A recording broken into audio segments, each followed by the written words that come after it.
Well, first of all, let me thank Emeka for, as a matter of fact, TED Global for putting this conference together. And this conference is going to rank as the most important in the beginning of the 21st century. Think African governments will put together a conference like this? You think the AU will put together a conference like this? Even before they do that, they will ask for foreign aid. I will also like to pay homage and honor to the TED Fellows, June Arunga, James Chikwati, Andrew, and the other TED Fellows. I call them the Cheetah generation. The Cheetah generation is a new breed of Africans who brook no nonsense about corruption. They understand what accountability and democracy is. They're not going to wait for government to do things for them. That's the Cheetah generation. And Africa's salvation rests on the backs of these cheetahs. In contrast, of course, we have the hippo generation. The hippo generation are the ruling elites. They are stuck in their intellectual patch, complaining about colonialism and imperialism. They wouldn't move one foot. You ask them to reform their economies, they're not going to reform it because they benefit from the rotten status quo. Now, there are a lot of Africans who are very angry at the condition of Africa. Now, we're talking about a continent which is not poor, it is rich in mineral resources, natural mineral resources. But the mineral wealth of Africa is not being utilized to lift its people out of poverty. That's what makes a lot of Africans very angry. And in a way, Africa is more than a tragedy in more ways than one. There's another enduring tragedy, and that tragedy is there are so many people, so many governments, so many organizations who want to help the people in Africa they don't understand. Now, we're not saying don't help Africa. Helping Africa is noble. But helping Africa has been turned into a theater of the absurd. It's like the blind leading the clueless. There are certain things that we need to recognize. Africa's begging bowl leaks. Did you know that 40% of the wealth created in Africa is not invested here in Africa? It's taken out of Africa. That's what the World Bank says. Look at Africa's begging bowl. It leaks horribly. There are people who think that we should pour more money, more aid into this bowl which leaks. What are the leakages? Corruption alone costs Africa $148 billion a year. Yeah, put that aside. Capital flight out of Africa, $80 billion a year. Put that aside. Let's take food imports. Every year, Africa spends $20 billion to import food. Just add that up. All these leakages, that's far more than the $50 billion Tony Blair wants to raise for Africa. Now, back in the 1960s, Africa not only fed itself, it also exported food. Not anymore. We know that something has gone fundamentally wrong. You know it, I know it. But let's not waste our time talking about these mistakes because we'll spend all day here. Let's move on and flip over to the next chapter. And that's what this conference is all about, the next chapter. The next chapter begins with, first of all, asking ourselves this fundamental question: whom do we want to help in Africa? There's the people, and then there's the government, or leaders. Now, the speaker before me, the previous speaker before me, Idris Mohammed, indicated that we've had abysmal leadership in Africa. That characterization, in my view, is even more charitable.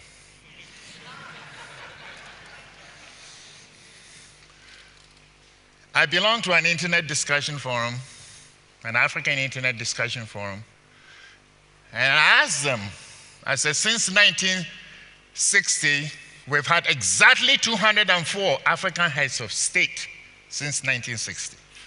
And I asked them to name me just 20 good leaders, just 20 good leaders. Maybe you may want to take this, leadership challenge, yourself. I asked them to name me just 20. Everybody mentioned Nelson Mandela, of course, Kwame Nkrumah, Nyerere, Kenyatta. Somebody mentioned Idi Amin. I let that pass. Point is, they couldn't go beyond 15. Even if they had been able to name me 20, what does that tell you? 20 out of 204 means that the vast majority of the African leaders failed their people. And if you look at them, the slate of the post-colonial leaders, an assortment of military, fufu heads, Swiss bank socialists, crocodile liberators, vampire elites, quack revolutionaries. Now, this leadership is a far cry from the traditional leaders that Africans have known for centuries. The second false premise that we make when we're trying to help Africa is that sometimes we think that there is something called a government in Africa that cares about its people, serves the interests of the people, and represents the people. There is one particular quote. A Lesotho chief once says that here in Lesotho we got two problems: rats and the government. What you and I understand as a government doesn't exist in many African countries. In fact, what we call our governments are vampire states. Vampires is because they suck the economic vitality out of their people. Government is the problem in Africa. A vampire state is a government which has been hijacked by a phalanx of bandits and crooks who use the instruments of state power to enrich themselves, their cronies and tribesmen, and exclude everybody else. The richest people in Africa are heads of state and ministers. And quite often the chief bandit is the head of state himself. Where did they get their money? By creating wealth? No, by raking it off the backs of their suffering people. That's not wealth creation, it's wealth redistribution. The third fundamental issue that we have to recognize is that if we want to help the African people, we must know where the African people are. Take any African economy. An African economy can be broken up into three sectors. There is the modern sector, there is the informal sector, and the traditional sector. The modern sector is the abode of the elites, it's the seat of government. In many African countries, the modern sector is lost, it's dysfunctional. It is a meretricious fandango of imported systems which the elites themselves don't understand. That is the source of many of Africa's problems, where the struggles for political power emanate and then spill over onto the informal and the traditional sector, claiming innocent lives. Now, the modern sector, of course, is where a lot of the development aid and resources went into. More than 80% of Ivory Coast development went into the modern sector. The other sectors, the informal and the traditional sector, are where you find the majority of the African people. The real people in Africa, that's where you find them. And obviously it makes common sense that if you want to help the people, you go where the people are. But that's not what we did. As a matter of fact, we neglected the informal and the traditional sectors. The traditional sector is where Africa produces its agriculture, which is one of the reasons why Africa can't feed itself. And that's why it must import food. All right, you cannot develop Africa by ignoring the informal and the traditional sectors. And you can't develop the informal and the traditional sectors without an operational understanding of how these two sectors work. These two sectors, let me describe to you, have their own indigenous institutions. First one is the political system. Traditionally, Africans hate governments. They hate tyranny. If you look into their traditional systems, Africans organize their states in two types. The first one belonged to those ethnic societies who believed that the state was necessarily tyrannous. So they didn't want to have anything to do with any centralized authority. These societies are the Igbo, the Somali, the Gikuyus, for example. They have no chiefs. The other ethnic groups, which did have chiefs, made sure that they surrounded the chiefs with councils upon councils upon councils to prevent them from abusing their power. In the Ashanti Kingdom, for example, the chief cannot make any decision without the concurrence of the Council of Elders. Without the council, the chief can't pass any law. And if the chief doesn't govern according to the will of the people, he will be removed. If not, the people will abandon the chief, go somewhere else and set up a new settlement.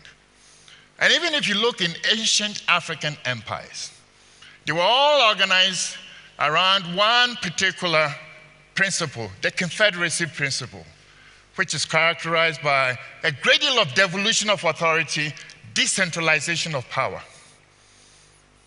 Now, this is what I have described to you. This is part of Africa's indigenous political heritage. Now, compare that to the modern systems. The ruling elites established on Africa. It's a total far cry. In the economic system, in traditional Africa, the means of production is privately owned. It's owned by extended families. You see, in the West, the basic economic and social unit is the individual. The American will say, I am because I am and I can damn well do anything I want anytime. The accent is on the I. In Africa, the Africans say, I am because we are. The we connotes community, the extended family system. The extended family system pulls its resources together. They own farms. They decide what to do, what to produce. They don't take any orders from their chiefs. They decide what to do. And when they produce their crops, they sell the surplus on marketplaces. When they make a profit, it is theirs to keep, not for the chief to sequester it from them. So in a nutshell, what we had in traditional Africa was a free market system. There were markets in Africa before the colonialists stepped foot on the continent. Timbuktu was one great big market town. Kando, Salaga, they were all there. Even if you go to West Africa, you notice that market activity in West Africa has always been dominated by women. So it's quite appropriate that this section is called a marketplace. The market is not alien to Africa. What Africans practiced was a different form of capitalism. But then, after independence, all of a sudden markets, capitalism became a Western institution. And the leader said, Africans were ready for socialism. Nonsense. And even then, what kind of socialism did they practice? The socialism that they practiced was a peculiar form of Swiss bank socialism, which allowed the head of states and the ministers to rip and plunder Africa's deposit treasuries for deposit in Switzerland. That is not the kind of system Africans had known for centuries. What do we do now? Go back to Africa's indigenous institutions. And this is where we charge the Cheetahs to go into the informal sectors, the traditional sectors. That's where you find the African people. And I'd like to show you a quick little video about the informal sector, about the boat building that I myself trying to mobilize Africans in the diaspora to invest in. Could you please show that?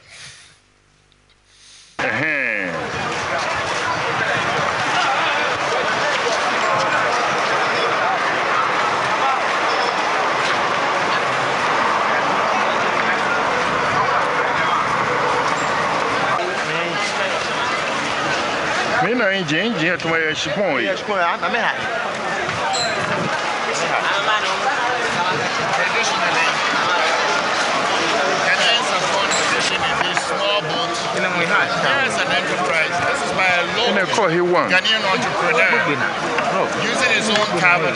He's getting no assistance from the government, and he's building such a bigger boat. A bigger boat will mean more fish will be caught and landed.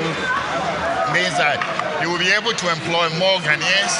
It also means that you will be able to generate wealth, and then it will have what economists call external effects on the local economy.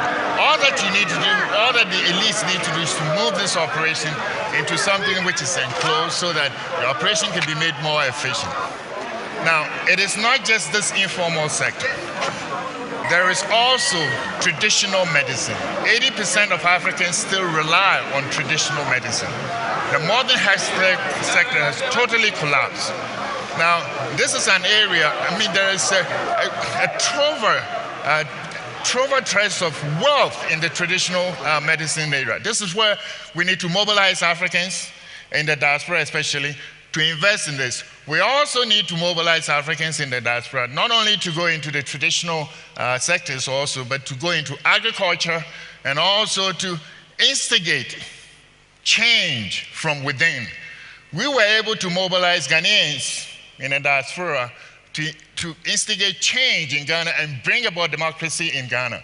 And I know that with the Cheetahs, we can take Africa back one village at a time. Thank you very much.